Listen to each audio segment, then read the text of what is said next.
The Church of Jesus Christ of Latter-day Saints is accelerating global efforts to care for the earth, following the divine guidance from the First Presidency to be wise stewards. You have received that special responsibility from God to take care of His creations, and every one of us, collectively and individually, we have something to do. These efforts include initiatives in renewable energy, waste reduction, and water conservation. We have felt that it is important for the church to set an example. So we may inspire members of the church and all community members to use the resources of the earth with great care and prudence and be blessings for their own communities. Hawaii, an island paradise rich in beauty and splendor, where ocean breezes caress lush tropical landscapes. And there was no ownership of land in Hawaii. You were given kuleana, or stewardship of the land. Keone Kaue grew up skin diving off Hawaii's pristine beaches. And that kuleana came with both a stewardship and a responsibility to use the land to bless the lives of others. A philosophy that guides Keone today as president of Brigham Young University, Hawaii. And that's so well aligned with the gospel directive that we have, right, to be righteous stewards of the natural world. You know, that comes from our Savior, Jesus Christ. And it's very well aligned with the needs of this university and the culture of ancient Hawaii. Located on the north shore of Oahu in Laie, BYU Hawaii of the Church of Jesus Christ of Latter-day Saints is embracing the kuleana spirit by making the campus, the Laie Temple, and the Polynesian Cultural Center more sustainable. We have a partnership together, and we are working together to try to reduce that footprint right here on this side of the island. A partnership that's all in on an innovative plan to make the church-owned properties energy independent in 2026 by harnessing the sun. So our phase 1 is already done, and that's about a third of our campus needs for electrical. About 4 acres of solar panels adorn parking structures and rooftops at BYU Hawaii, including 3 banks of batteries to store excess energy. They're not intrusive.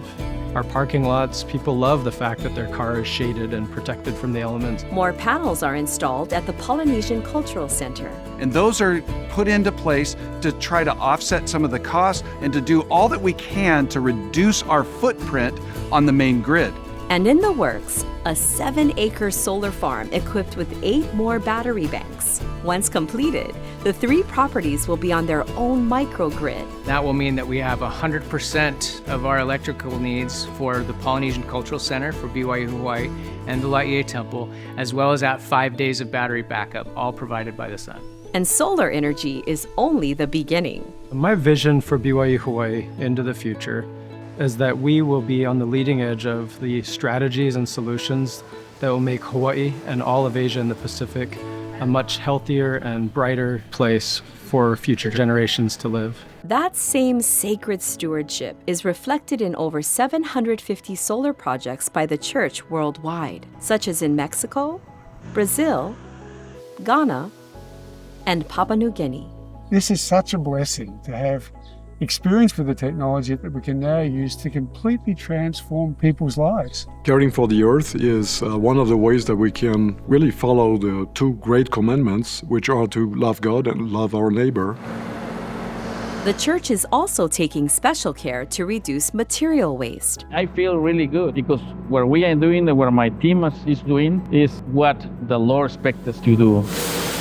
Church magazines, copies of the Book of Mormon, handbooks, manuals, pamphlets, and even sacrament cups are all manufactured at the Print Center for the Church of Jesus Christ of Latter-day Saints in Salt Lake City, Utah. Starting with recycled materials, each step of the way, every scrap created from every cut, trim, or slice is sent to the recycling room through a system of ducts to be baled and recycled.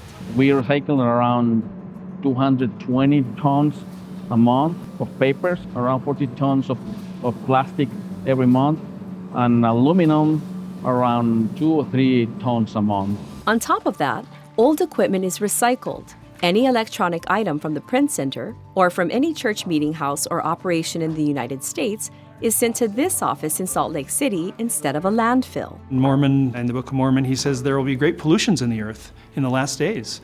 and we don't want to be a contributor to those great pollutions. Laptops in good shape are prepared for donations. Some go to BYU Pathway students around the world. Others are donated to genealogy projects in Africa. If it can be reused to help further the mission of the church, that's so wonderful.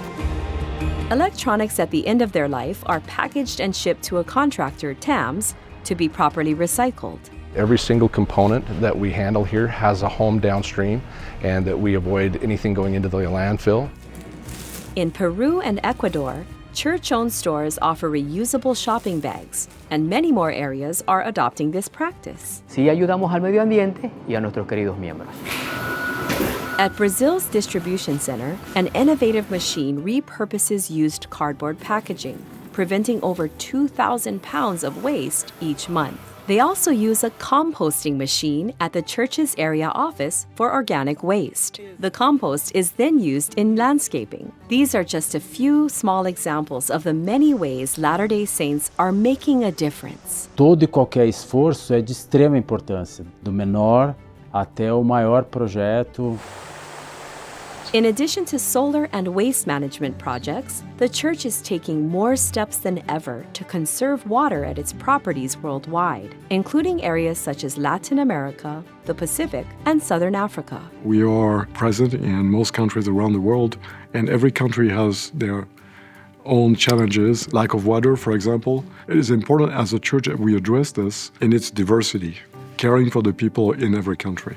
At church headquarters in Salt Lake City, millions of visitors from around the world enjoy the gardens on historic Temple Square, which feature hundreds of varieties of plants, flowers, and trees. Smart controllers are a very effective means of conserving water. We do see a significant drop in water use if they are used properly.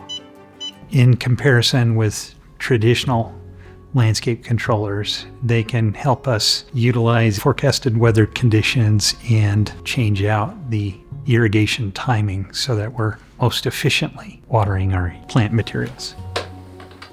We've got settings, specific settings for the turf, for the flowers, for the trees. Everything has its own settings and its own parameters to give those plants the water that they need, because different water needs for different plant material. Utah and neighboring Arizona are two of the most arid states in the United States.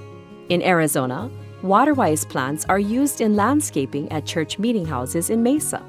Landscape managers monitor smart controllers on their mobile devices. The smart controllers are able to adjust for the weather. It ends up saving a lot of water, otherwise wouldn't be saved when you're doing manual adjustments on the controller. We already have about 1,300 controllers already installed. Part of the project that we're doing is to install, it's about 1,700 to 1,800 more controllers that would cover all of the meeting houses, seminaries, and institutes that we oversee. We're hoping that we'll be able to save a lot of water through these smart controllers. When properly maintained and adjusted, it's very easy to get them at 20% consumption savings over the first full year of implementation. We're hoping to save over 500 million gallons of water. For me, it is a very touching thing to think that our Creator has given so much responsibility to man.